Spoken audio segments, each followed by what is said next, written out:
ini Mas, ada musibah juga. Iya, betul. Sebelum berangkat SEA Games, istri saya ngalamin keguguran. Nggak apa-apa, kamu berangkat. Ganti semua ini, kamu dapat emas di Kamboja.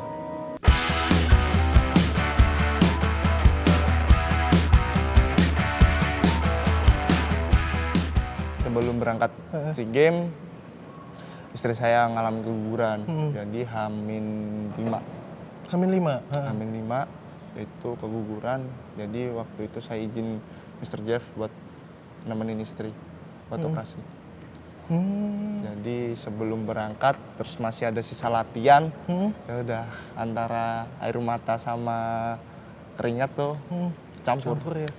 Nggak ngerasa. Jadi fokusnya nggak ada di sini.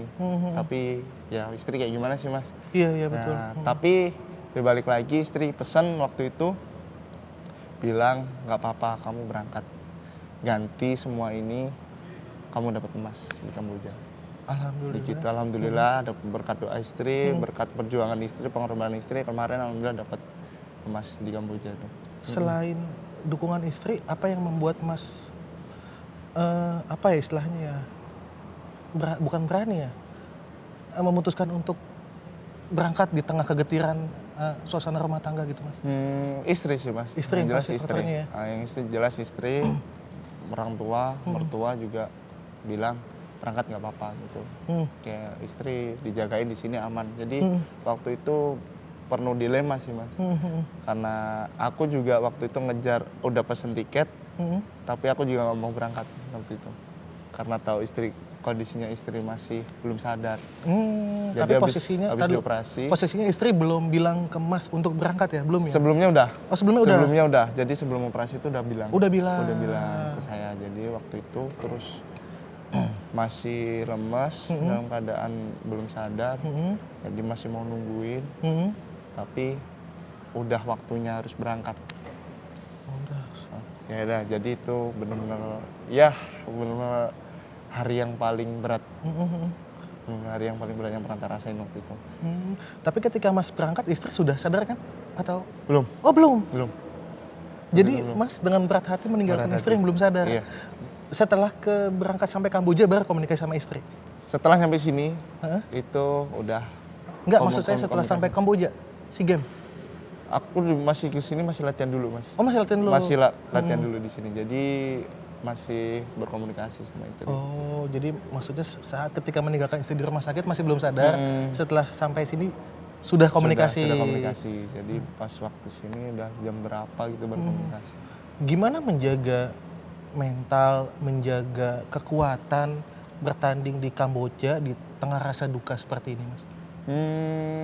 Yang jelas kan kita dituntut jadi profesional ya Mas. Mau bebannya kayak apa ya kita harus menunjukkan profesionalisme. Cuman ada dorongan sendiri dari istri yang bikin saya kuat waktu itu. Jadi saya di sana bisa lepas, nggak kepikiran apapun. Ya sedetik 2 detik pastilah. Wajar manusiawi. Manusiawi. Cuman waktu di sana itu saya berusaha bener kayak harus fokus di sini, harus emas di sini. Gitu. Ngomongin soal istri, ngomongin rumah tangga, Mas Fahri ini LDR nih kayaknya. LDR ya. terus Mas. Istri di Mojokerto, Mas Fahri di Bogor. Di Sentul. Kapan tuh Mas di tengah padatnya jadwal Proliga, jadwal TC, punya kesempatan untuk ketemu istri, entah Mas Fahri yang pulang ke Mojokerto atau istri datang ke sini? Kita ini sama-sama mengerti, tapi kebanyakan istri yang mengerti.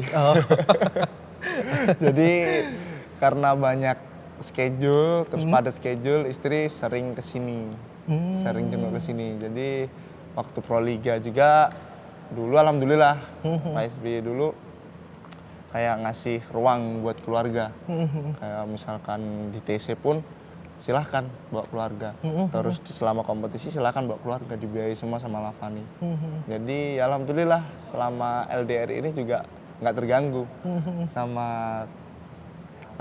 apa ya kayak kedekatan kita tuh nggak terganggu gitu. Cuman ya pastilah namanya pasangan kan kalau jauh pasti nggak enak. Mas Fahri ini, aduh depan kamera lagi, ganteng. Enggak, aslinya enggak segitu. Tinggi pula ya. Pasti kan punya banyak penggemar perempuan nih gitu. Gimana sih Mas cara memahami istri agar tidak cemburu gitu maksudnya. Ini kan enggak, fans perempuan itu kan kadang nggak cuma sekedar minta tanda tangan, foto, kadang pasti ada yang suka sampai DM segala Iya, macam pasti, gitu. pasti. Nah, gimana tuh Mas cara memahami istri? Dulu sih pernah.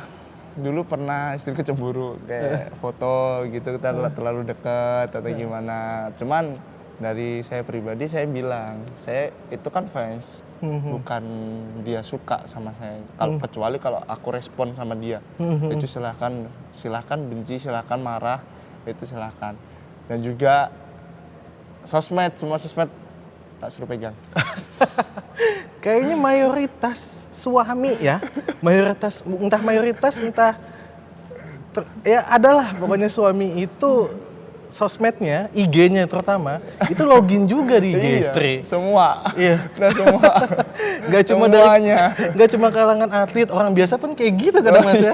Gitu apalagi atlet. Apalagi atlet yang lebih sering berinteraksi Nah, gitu kan kayak dengan gitu. fans-fans. Kayak gitu. Cuman kalau foto sih saya lebih menjaga, karena kadang kan ada pose yang kita nggak tahu di luar kontrol kita, tapi kayak namanya cepretan kan kita nggak tahu. Iya betul. Nah kayak gitu.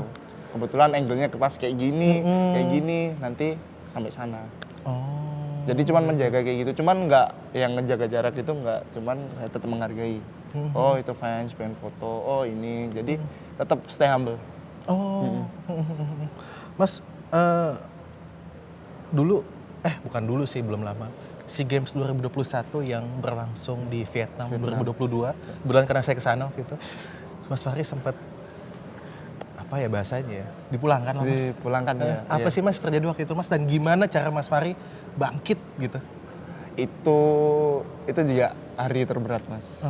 Karena ya tahu sendiri impian semua orang pemain voli ya di sini, di timnas ini.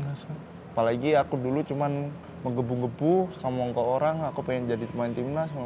Jadi ngapain latihan, aku bilang aku pengen jadi pemain timnas. Orang-orang itu udah di depan mata tapi ternyata belum saatnya. Jadi ya mau nggak mau harus diterima waktu itu, walaupun itu nggak adil buat saya sendiri karena alasan juga sampai sekarang saya belum tahu alasannya apa.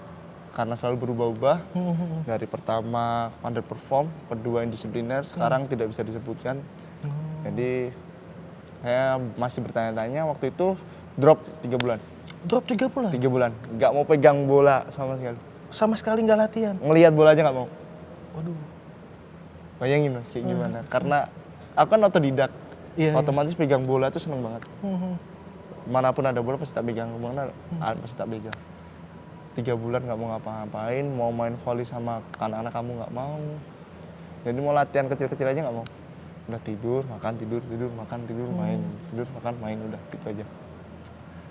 Kebetulan ada istri yang nemenin. Ayolah nyoba, pelan-pelan cobain. Mulailah tarkam Mas. Mulai tarkam, udah bener-bener dari nol. Teknik masih ada, mindset sama hati Mas. Nol besar. Nol besar. Cara insting cetak poin nggak ada. Jadi di blok anak-anak kecil balik gitu, udah dikata-katain inilah itulah sampai nggak mau dibayar aku. Kayak gitu, fun game itu nggak mau dibayar, nggak usah dibayar. Jelek kayak gitu. Ya udah, mulailah dari situ timbul lagi insting lagi, timbul lagi latihan lagi, mulai lagi. Jadi pas habis tarkam itu ngerasain menang. Bangkitnya tuh di situ. Di menangnya itu ya? Di menangnya itu. Jadi ada dorongan istri, terus masuk tarkam itu kebetulan tuh ada menang. Ya udah, itu dari situ mulai bangkit lagi. Latihan lagi sendiri lagi. Ini nata dari step awal, ABCD itu semuanya ditata dari awal. Jadi sampai langsung Pro Liga Lavan itu. Udah pokoknya tak sembunyiin prosesnya Mas. Nggak ada yang tahu kecuali istri. Dan bola.com, pembaca bola.com? Iya, sekarang ini. Jadi bener-bener ya itulah proses sampai bisa di step ini. Butuh berapa bulan Mas untuk mengembalikan sentuhan ketika itu? Cepet sih Mas, itu? cepet sih. kalau udah megang bola itu kebetulan cepet. Kebetulan kan juga otodidak, jadi ngerasain bola itu cepet. Mungkin feeling aja yang hilang, feeling insting killer itu yang hilang. Karena kan di bola voli kan harus cetak poin, apalagi kan posisi gue hitter ya mas. Jadi memang harus benar-benar kayak insting killer tuh ada. Kayak di bola tuh striker ya. insting golnya harus betul. kuat, nah kayak gitulah. Memantikan, gacor kalau di bola. Nah kayak gitu. Ketika 3 bulan dalam masa-masa down ini, pernah berpikir untuk banting setir atau beralih profesi mas? Nggak ada. Nggak sama ada? sekali. Emang nggak mau ngapa-ngapain. Nggak mau ngapa-ngapain, mau menikmati hidup aja nih di Iya, luar udah. olahraga nih, di luar voli gitu. Di luar voli kayak gitu. Kayak pengen jalanin kayak orang biasa. Mas Fahri, kita tahu bahwa timnas bola voli kita sudah merajai di level ASEAN, sudah berapa kali juara SEA Iya, Games gitu. betul. Menurut Mas Fahri, apakah timnas bola voli kita tuh sudah bisa bersaing untuk level yang lebih tinggi di kancah Asia? Tentu kalau menurut saya. Karena yang jelas dari ya mungkin kita dari segi fisik, segi tinggi badan kita kalah.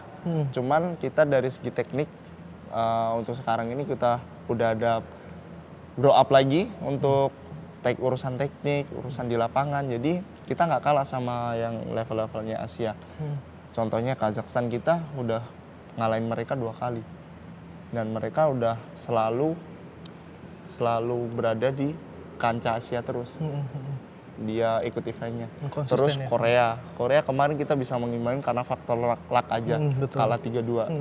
Terus melawan China walaupun dia nggak nurunin pelapis, nggak nurunin pemain utama, tapi kita tetap masih bisa ngimbangi.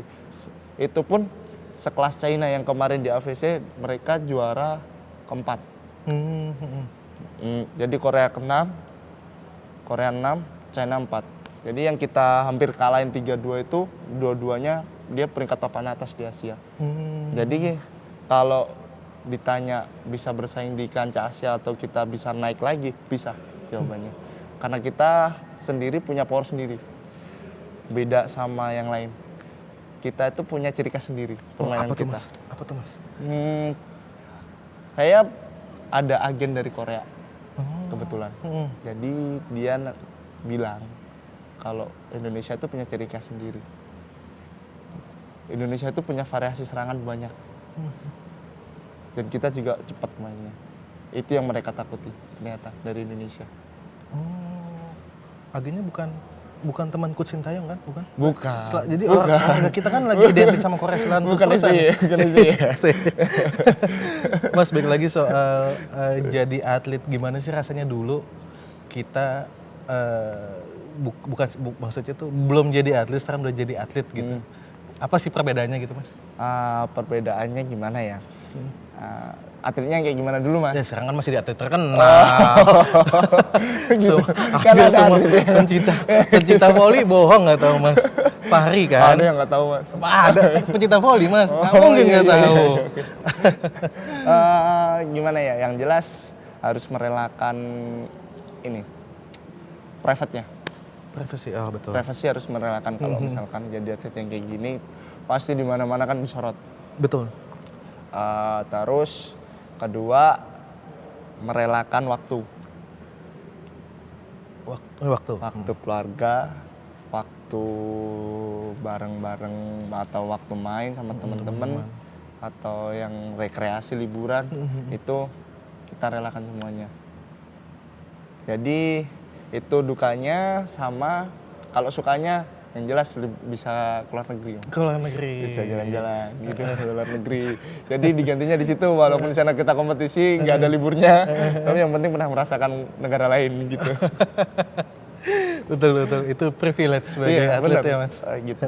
Mas, ngomongin soal karir nih, setelah dari Jakarta Lavani Alobank, Mas akan melanjutkan kiprah di Bulgaria. Betul. Cafe Montana.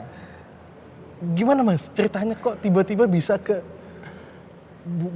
Bulgaria gitu? Bulgaria. Jauh ya Mas? Bukan jauh, maksud saya baru ya atlet nggak cuma di voli ya. Biasanya kan kalau di sepak bola tuh kita tahu beberapa pemain lebih memilih untuk main di kawasan Asia. Asia. Atau iya, enggak, yang saya mau tanyakan memang kompetisi di Bulgaria itu untuk di sana animonya besar Mas, dan tadi dulu sebelum itu gimana ceritanya waktu itu bisa pindah ke sana? Oke. Jadi ceritanya sebelumnya itu di Proliga. Proliga. Waktu itu ada tim Korea yang pengen menang saya waktu itu. Ini Korea Selatan. Korea dulu. Sebelum Bulgaria itu ada Korea. Korea Selatan tapi kan? Korea Selatan. Bukan Korea lagi. Bukan Korea Utara. Nanti jadi militer dong, Mas. Nah, jadi Korea Selatan waktu itu ada klub, jadi waktu pas Final Four di Solo.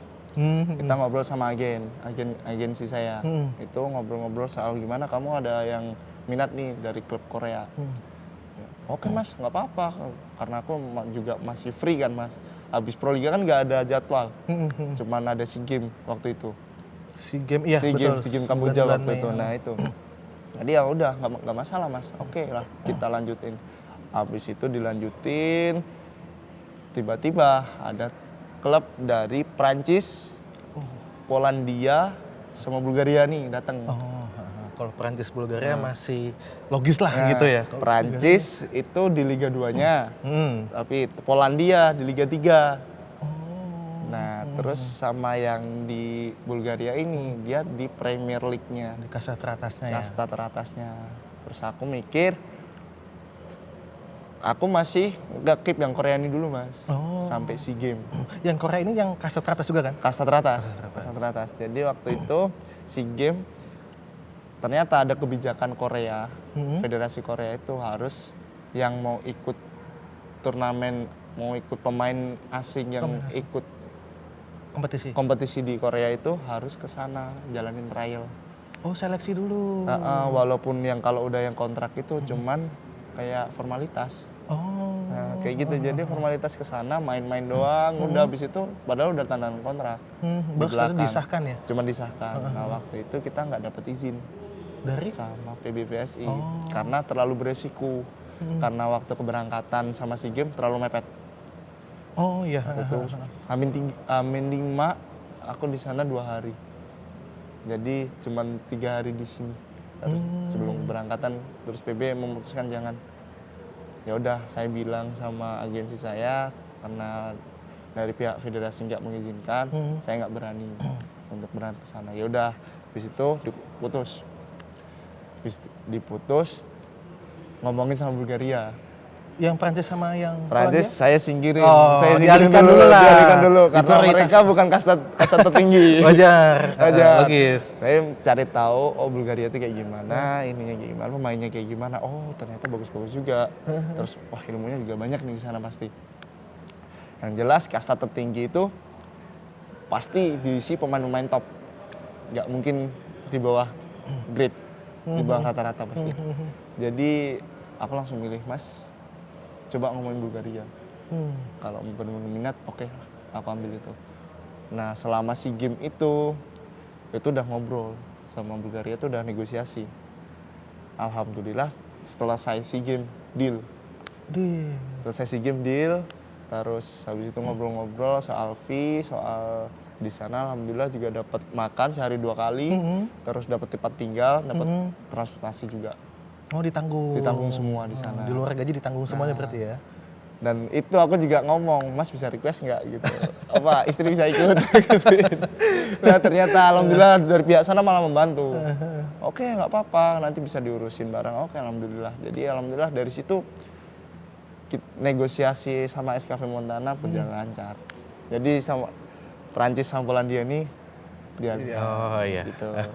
Ceritanya begitu. Oh gitu, baik. Gitu. Mas, sudah sempat riset banyakkah terkait kompetisi Bulgaria di sana? Seberapa bersaingkah mereka dengan kompetisi-kompetisi negara lain, Mas? Atau mungkin di sana ada turnamen juga antar klub di Eropa gitu? Ada, Mas. Kemarin aku juga udah riset beberapa momen lah untuk SKV Montana ini. SKV Montana juga nggak sembarang klub, Mas, ternyata. Mungkin di musim terakhir dia peringkat tengah ya.